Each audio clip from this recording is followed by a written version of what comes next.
이번 영상에서는 애니메이션을 추가하기 위해서 게임 루프를 만들고 플리크링을 제거하는 방법에 대해서 설명드리도록 하겠습니다. 네, 먼저 어, 그 비주얼 스튜디오에서 지금 스텝 3까지 진행을 했습니다. 스텝 3을 실행을 해보면 이렇게 화면에 변경된 베이시스의 3, 마이너스 위치에 선을 그리는 소스입니다. 스텝 4 그래서 스텝 3을 변경을 해서요. 스텝 4에 게임 루프와 애니메이션을 추가를 했는데요. 시작 프로젝트로 세팅을 한 다음에 빌드한 이후에 실행을 해보도록 하겠습니다. 네, 그러면 아까랑 차이점이 없죠. 하지만 지금 아까는 이제 WM 페인트 메시지가 발생했을 때만 이렇게 이제 정보를 그렸는데요. 지금은 이렇게 1초에 계속해서 그 메시지를 처리하지 않는 동안 게임 루프처럼 매 업데이트마다 그리고 있습니다. 지금 몇 프레임이 나는지 모르겠는데 계속해서 그리는 상태입니다.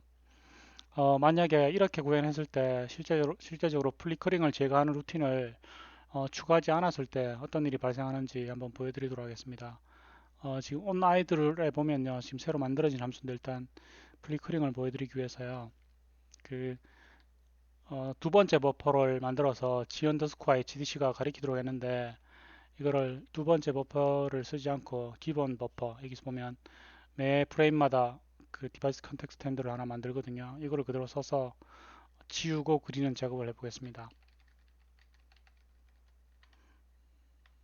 네, 비트 분리는 필요 없고요. 이것은 더블 호링할 때 필요한 거니까 지금 필요 없고요. 네, 이렇게 해서 빌드한 다음에 실행을 해보도록 하겠습니다.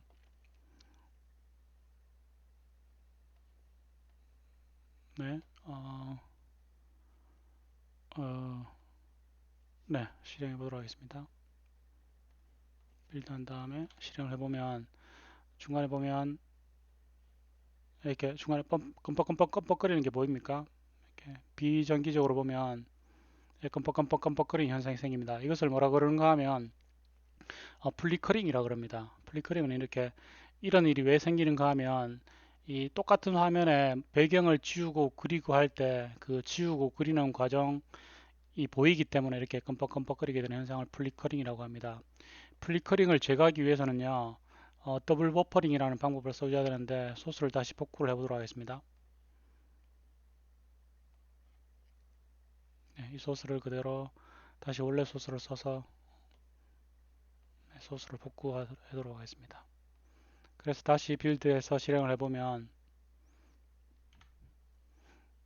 네, 이번에는 프리커링이 이렇게 어떤 조건에서도 프리커링이 발생하지 않습니다. 네, 그래서 소스를 이렇게 프리커링이 발생하지 않도록 기존 소스를 변경한 것이 스텝 4입니다. 스텝 3에 게임 루프와 플리커링을 제거한 코드를 변경한 게 스텝 4가 되는 거죠. 여러분이 소스 보실 때는요, 어떻게 보시는가 하면 스텝 3과 스텝 4를 컴페어 툴로 비교를 해보시면 됩니다. 지금 이게 제가 받은 소스인데 그 베이시 스텝 3에서 스텝 4로 바꿨기 때문에요. 두 개를 선택하고 저는 비하인드 컴페어를 쓰는데요. 비하인드 컴페어를 써서 비교를 해보면 이렇게 바뀐 부분이 나옵니다. 다른 부분은 바뀐 게 없고요. 이게 리니어 엘지브로 요 소스만 바뀌었죠. 그래서 요 소스를 열어보면 지금 이게 기존의 스텝 3 소스이고요. 이게 스텝 4에 바뀐 부분입니다.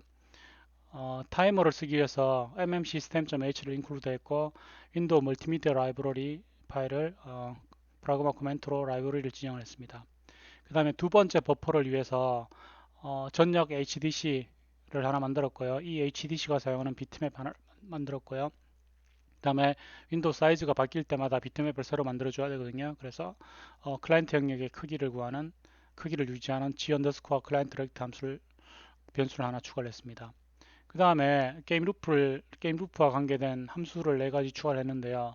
초기화하는 initialize, 마무리하는 finalize, 윈도우 크기가 바뀔 때 호출되는 onSize, 그리고 처리할 메시지가 없을 때 항상 호출되는 onIdle. onIdle은 그리고 onIdle과 onIdle 간의 경과된 시간을 파라미터로 봤습니다.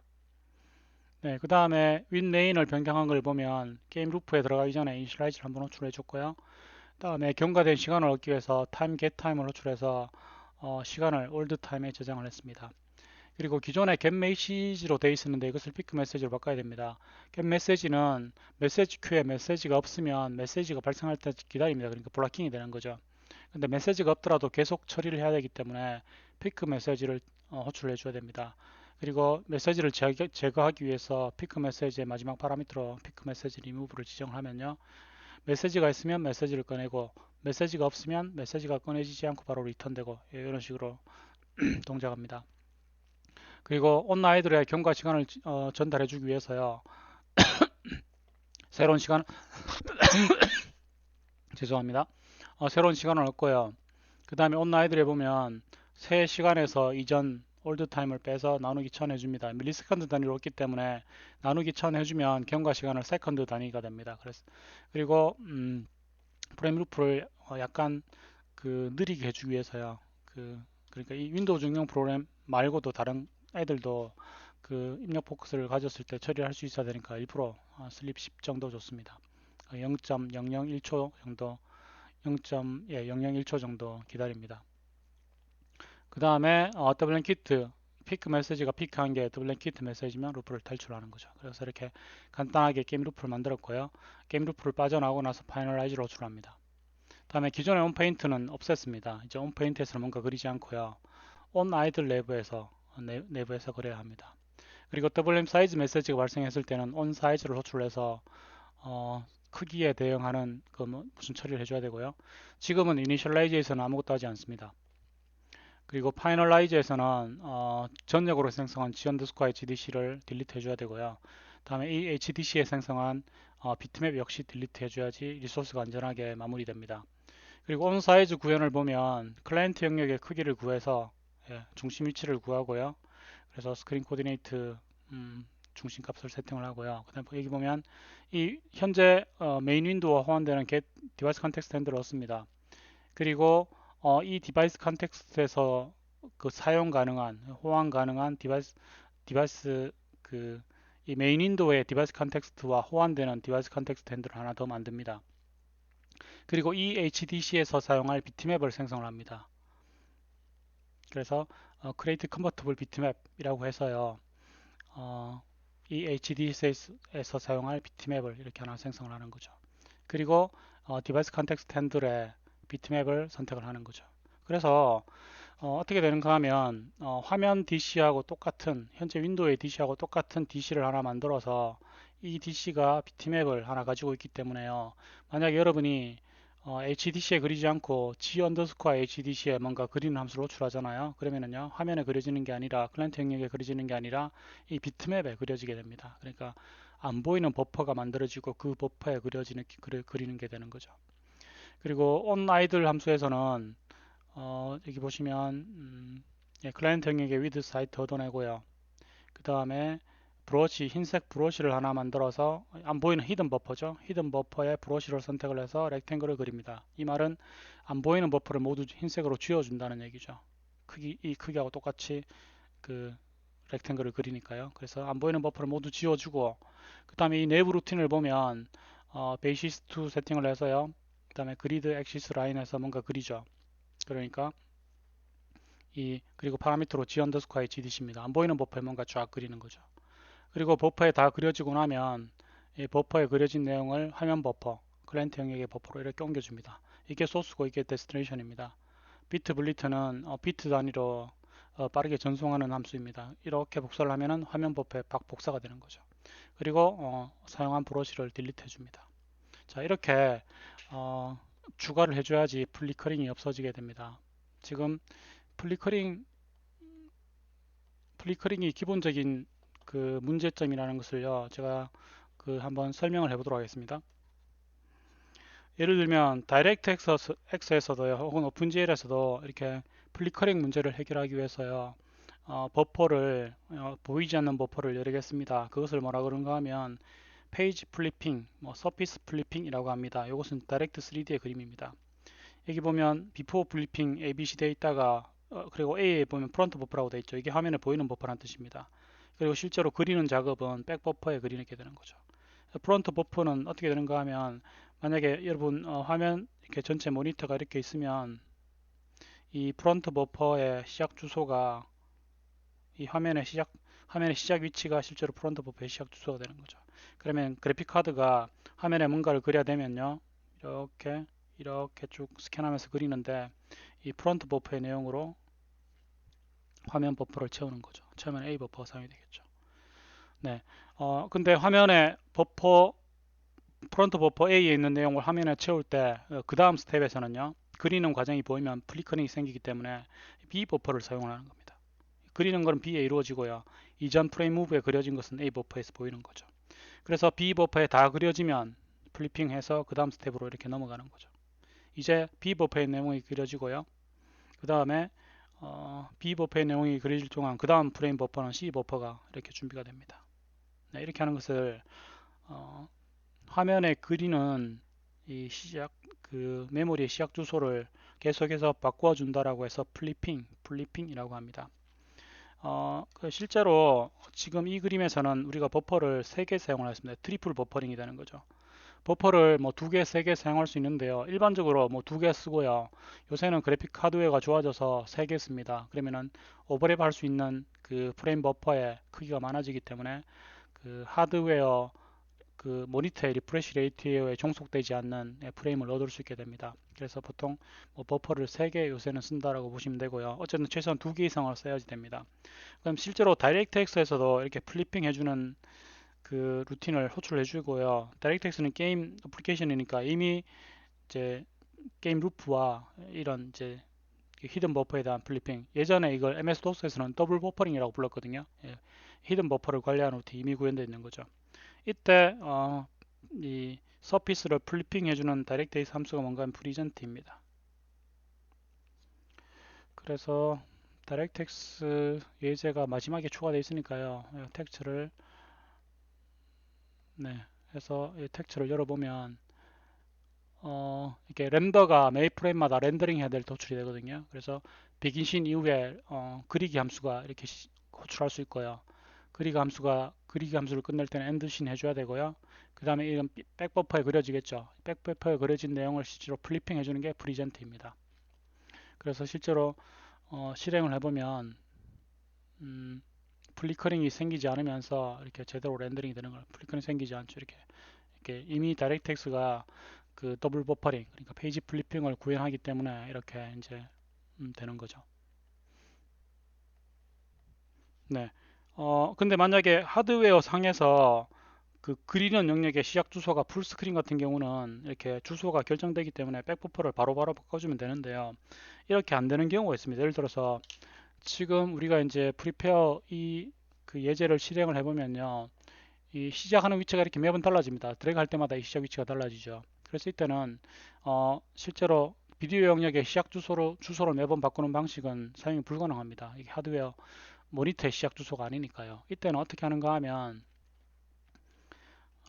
보이지 않는 버퍼를 준비를 합니다. 보통 버퍼를 하나 준비를 합니다. 예를 들어서 이 화면 영역에 그려야 된다면 이 화면하고 크기가 똑같은 두 번째 버퍼를 만드는 거죠. 이게 소스에서 g HDC가 가리키는 g H 비트맵이 됩니다. 이 소스를 열어보시면 네, 이 디바이스 컨텍스트 핸들과 비트맵 만들었죠. 이 비트맵이 버퍼가 되는 거고요. 어, 그리기 영역에 대한 정보는 g HDC가 되는 거고요. 이 HDC는 기존에 존재하는 이 기존의 HDC와 호환이 돼야 되겠죠. 그래서 생성할 때 create compatible DC로 g HDC를 생성을 해줘야 되고요. HDC가 가리키는 이 포인터가 g handle to 비트맵이 되는 거죠. 그러니까 비트맵 버퍼가 히든 버퍼가 되는 거죠. 그 다음에 실제로 뭔가 그려야 되면 이 히든 버퍼에 이렇게 뭐 그리드와 뭐 이런 정보들을 쭉 그려줍니다. 이게 다 그려지면요, 이 정보를 프론트 버퍼에 이렇게 팍 옮겨주는 거죠. 이때 현재 보여지고 있는 버퍼를 전면 버퍼, 프론트 버퍼라고 하고요. 다음에 가려진 부분을 히든 버퍼 혹은 백 버퍼라고 합니다. 그래서 이 과정을 뭐 백버퍼링 혹은 뭐 더블 버퍼링 이렇게 이제 말을 하는 거죠. 그리고 실제로 다이렉트X도 X에서도 이렇게 동작을 합니다. 다이렉트X에서도 프리젠트 하면은 플리핑을 이제 하지 못하는 상황. 지금은 뭐 윈도우가 표현되면 플리핑하지 못하는 상황이죠. 그때는 백버퍼에 그려진 내용을 빠르게 프론트 버퍼로 옮기는 과정을 계속해서 반복하는 거죠. 여러분 뭐 아시겠지만 비디오램에 그러니까 비디오의 시약 주소를 포인트만 싹 바꿔주는 게 아니라 어, 그 버퍼링을 하게 되면 버퍼의 내용을 복사를 해줘야 되겠죠. 그래서 실제로 하드웨어 전체 스크린에서 플리핑 하는 것보다 그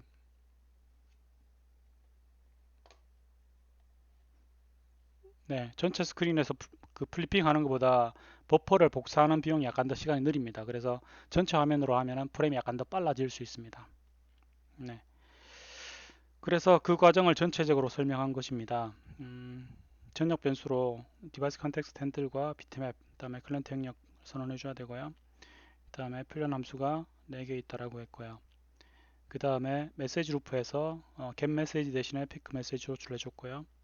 그 다음에 경과한 시간을 얻기 위해서 매 프레임마다 시간을 얻어서 이전 시간과 어, 그, 현재 시간에서 그전 시간을 빼서 나누기 쳐내주면 세컨드 단위로 얻어진다라고 했죠. 초 단위로 얻어지는 걸 온라인들에 매번 전달을 하고요. 더블 키트 메시지가 발생했으면 루프를 빠져나가는 거죠. 마지막에 파이널라이즈 호출해주는 거고요. 온 사이즈에서는 WM 사이즈 메시지에서는 온 사이즈로 호출해줘야 되고요. 파이널라이즈에서는 G 언더스코어 HDC를 마무리를 해주고 G 언더스코어 HBT맵 역시 마무리를 해줘야지 리소스 리익이 발생하지 않습니다. 온 사이즈에서는 현재 윈도우의 디바이스 컨텍스트 핸들을 얻어서 이 디바이스 컨텍스트 핸들을 호환되는 하나의 디바이스 컨텍스트를 하나 더 만들고요. 여기에 사용할 비트맵을 하나 만들어서 이 HDC와 비트맵을 연결시켜 주는 거죠. 그래서 히든 버퍼를 하나 만든 게 되고요. 이게 백버퍼가 되는 거죠. 백버퍼를 하나 만들게 됩니다. 윈도우에서는 버퍼가 이제 비트맵으로 만들어진 거죠. 그 다음에 온아이들에서는 이 히든 버퍼, 백버퍼를 흰색으로 지워줍니다. 렉탱글에서 이렇게 지워주고요. 그 다음에 백버퍼에 그리드를 그리고요. 축을 그리고요. 그 다음에 3,-2에 라인을 하나 그리는 거죠. 그 다음에 백버퍼의 내용을 프론트 버퍼로 이렇게 복사를 해줍니다. 비트 블리트라고 합니다. 이게 뭐 약자인가 하면요. 비트 블락 트랜스퍼의 약자입니다. 이것을 비트 블락 트랜스퍼라고 합니다. 비트 블리트라고 합니다. 비트 BLT. 빠르게 비트를 소스에서 데스티네이션으로 복사해주는 함수가 되는 거죠. 네, 이렇게 해야지 플리커링이 없어집니다. 그래서 그 다음 스텝의 소스는 이 상태에서 계속해서 필요한 기능을 추가하면서 진행을 하도록 하겠습니다.